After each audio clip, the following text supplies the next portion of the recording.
Busy night tonight. Welcome to Hannity. We will begin tonight with multiple breaking news stories tonight. An urgent situation in multiple cities, chaos, deadly violence in Seattle's so-called autonomous summer-free love zone. We'll take you there in a moment. And chaos in Washington, D.C. tonight. Demonstrators attempting to create their own autonomous zone right there in our nation's capital, outside of the White House. Now, before we get to our opening monologue, let's go live to Washington, D.C., where Fox News' Kevin Corke is standing by with a live report. Apparently, we lost. Oh, Kevin is there. Kevin, tell us what you got.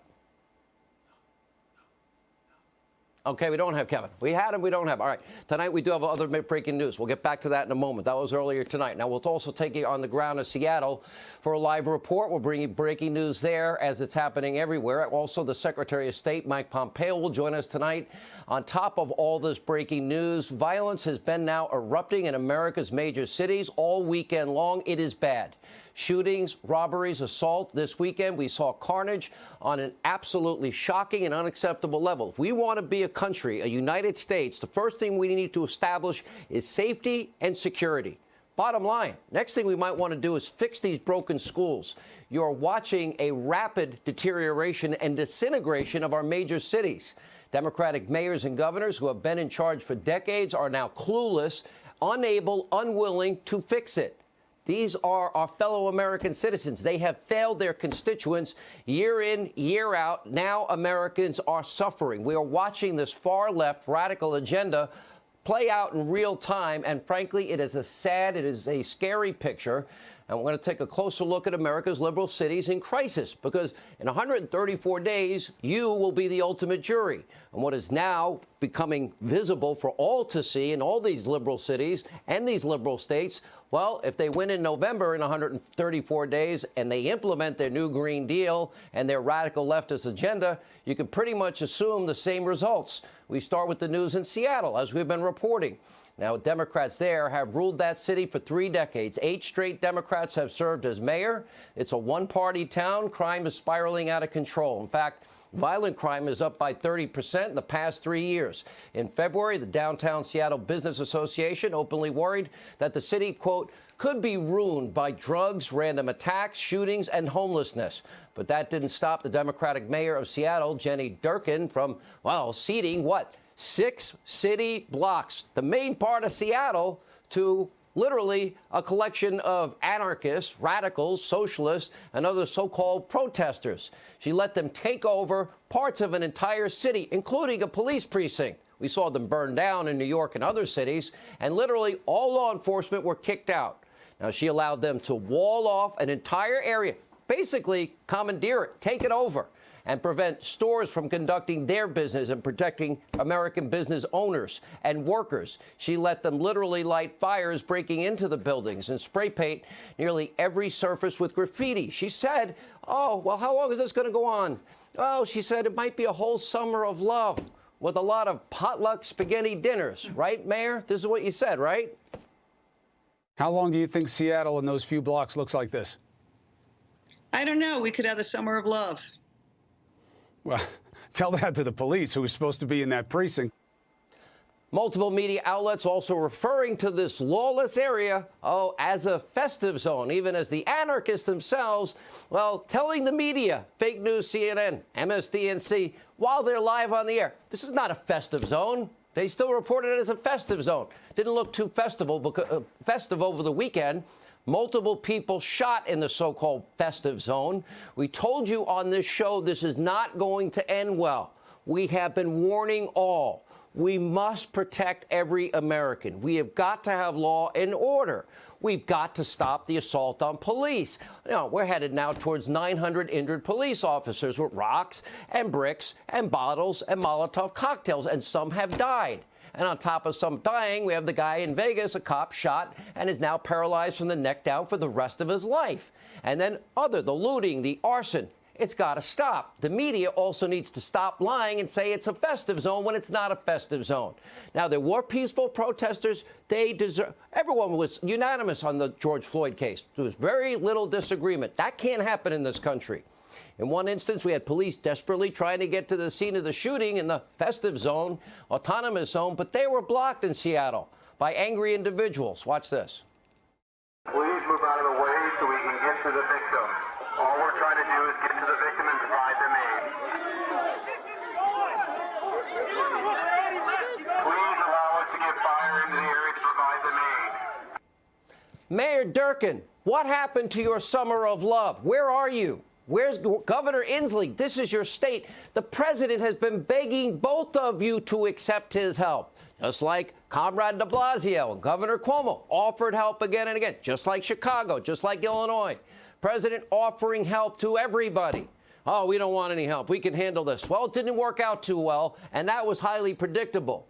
Mayor Durkin finally tonight, just breaking, all of a sudden wants to wind down the summer of love and the CHOP zone and the Chaz zone. Really? No more summer of love, Mayor?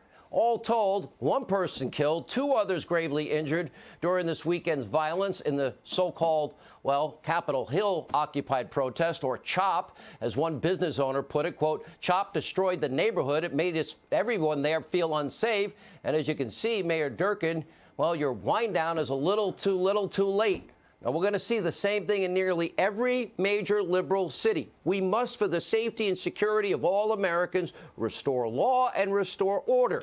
Now, these Democratic governors and mayors have refused to do so. Let's go to Chicago as an example. That's been ruled by Democrats now and mayors, Democratic mayors since 1933. Want to know why it's a mess? There you go.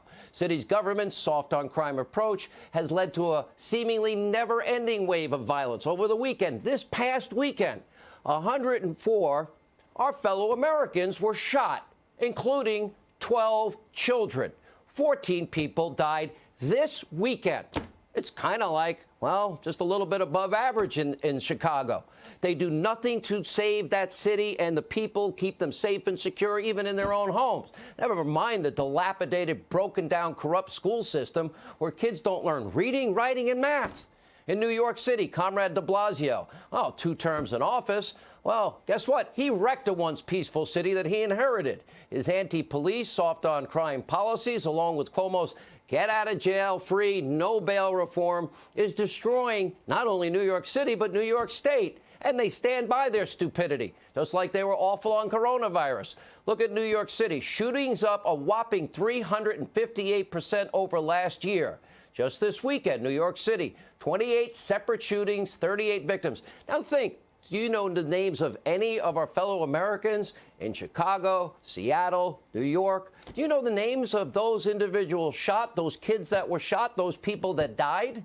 No, the media barely reports it. Minneapolis, where a Democrat has been mayor since 1978, also violence spiraling out of control. Again, at least there, the president did get an opportunity to go in and help stop the violence in Minneapolis.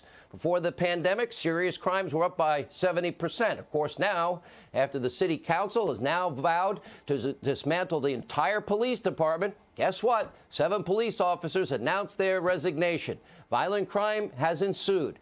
In just one shooting over the weekend, 11 people were injured there, 1 dead there. Again, our fellow Americans.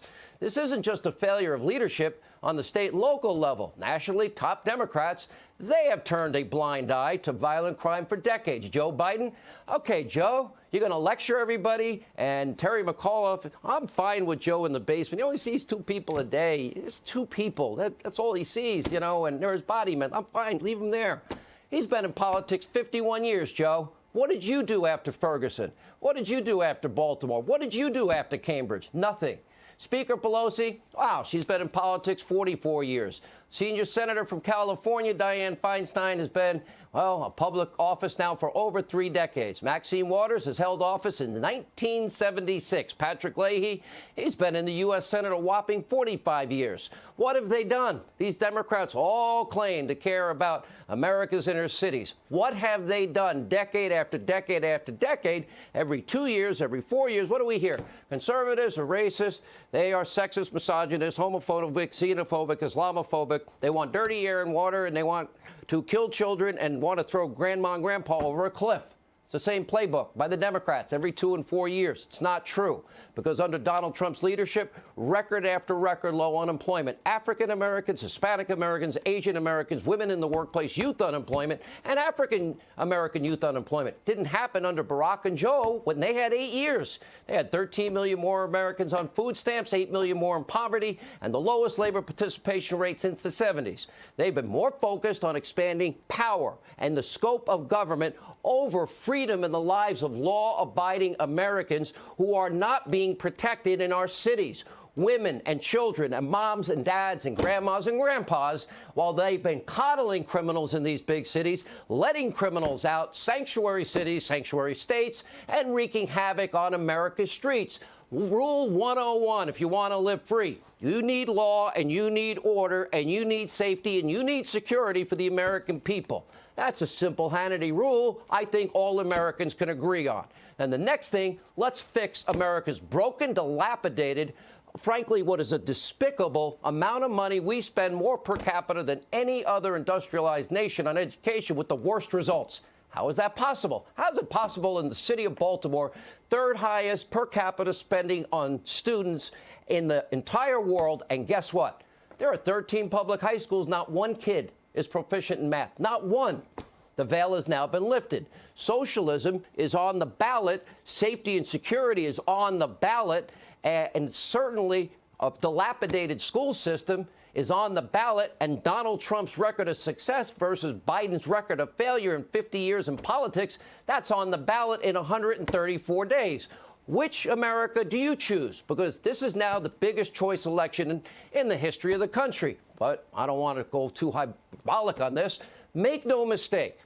Socialism, it's radicalism. It is the one philosophy that has been tried in one incarnation after another worldwide. It has failed again and again and again. Every time they try it, no matter how they try to sell it, it all ends up in failure. Power for the state, and the people end up in poverty. Otherwise, Venezuela would be the richest country on earth. That is what is at stake for this country in 134 days. In other words, if they actually implement their new Green Deal, get rid of oil and gas, and make everything free, free, free, it's going to fail. It is mathematically impossible to actually do what they say they're going to do. Will we triumph or will we fail? We will fail, and America will become unrecognizable. Well, in about 40 some odd days, I have it all laid out in my book. Live free or die, America and the world on the brink. And that is now, well, out August 4th, but that is on the ballot in 134 days. America is and has been great for a reason. Not perfect, great. It's built on principles, freedom, rugged individualism, self-sufficiency. Democrats, they now want to fundamentally rip out those core principles.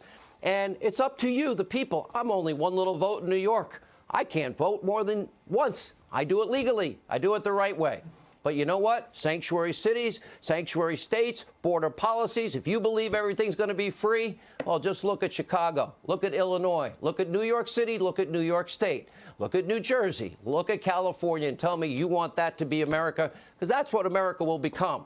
Otherwise, this country will never be the same again, is my prediction. They win. Guess what? This country will be unrecognizable if these plans are ever implemented. What we are seeing, what we're witnessing in these cities, we will see nationwide. Here with